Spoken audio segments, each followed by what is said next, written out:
উনি বলছেন যে আমি আগ্রহী ছিলাম না, যে যেহেতু জুনিয়র অফিসার অনেক আছে, একবার এক্সটেনশন হয়েছে, এখন অন্য কাউকে নিয়োগ দেওয়া হোক, এইটুকু বোঝাতে চেয়েছেন। আমার কাছে এটাই মনে হয়। উনি প্রশ্ন করেছিলেন যে এই দায় আপনার, আপনি কোনো ব্যবস্থা নেননি।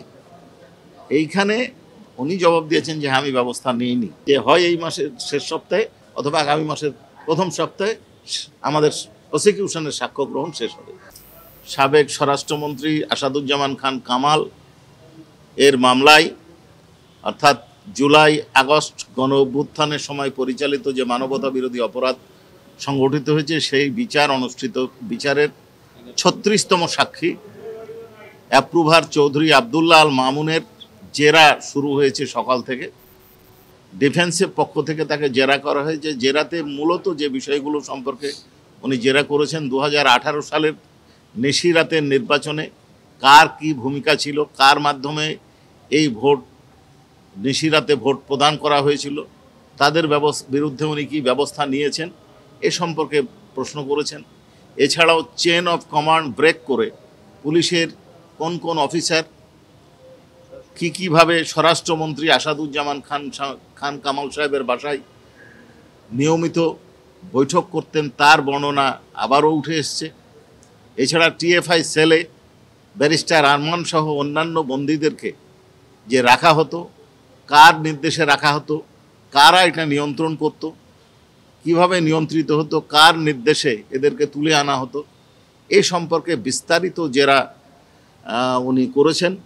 বাকি অংশ এখনও জেরার বাকি আছে।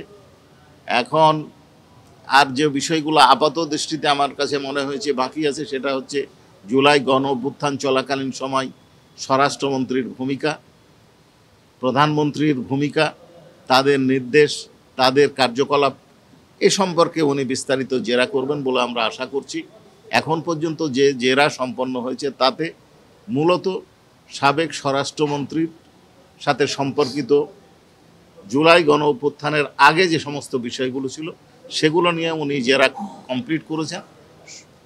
টিএফআই সেলে স্বরাষ্ট্রমন্ত্রী এবং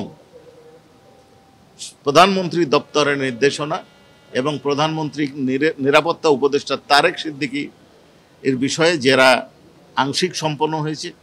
এই পর্যায়ে লাঞ্চের বিরতি হয়েছে, সেকেন্ড হাফে আবার জেরা শুরু হবে।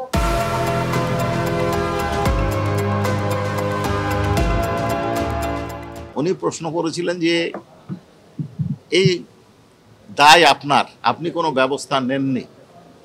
এইখানে উনি জবাব দিয়েছেন যে আমি ব্যবস্থা নিইনি। এখন আমাদের বক্তব্য যেটা ছিল যে উনি ওনার জবানবন্দিতেই বলেছেন আমি ব্যবস্থা নিইনি, আমার কারণে আমার অধস্তনরা অপরাধ সংগঠন করেছেন, তার দায় আমার। তো দায় যখন উনি স্বীকার করেছেন তখন এই প্রশ্নটা অবান্তর। তারপরে উনি আরেকটা প্রশ্ন উত্থাপন করেছেন অনারেবল ট্রাইব্যুনাল এবং আমাদেরকে উদ্দেশ্য করে, যে কেউ দায় স্বীকার করলেই তাকে শাস্তি দেওয়া যাবে কিনা। সেই ক্ষেত্রে আমাদের বক্তব্য পূর্বেও আপনাদেরকে যেটা বলেছি এখনও বলছি, অ্যাপ্রুভারকে শাস্তি দেবেন বা দেবেন না তার বক্তব্য কতটুকু গ্রহণ করবেন অনারেবল ট্রাইব্যুনাল এটা ঠিক করবেন। এটা অ্যাবসলিউটলি অনারেবল ট্রাইব্যুনালের এখতিয়ার।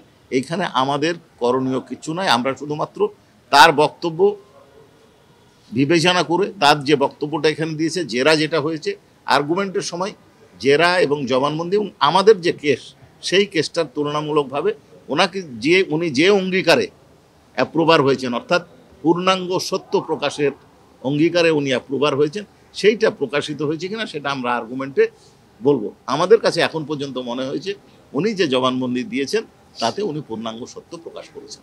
এখনও আমি ওই কথাতে আবার বিরক্তি করছি, আবার বলছি যে হয় এই মাসের শেষ সপ্তাহে অথবা আগামী মাসের প্রথম সপ্তাহে আমাদের প্রসিকিউশনের সাক্ষ্য গ্রহণ শেষ হবে।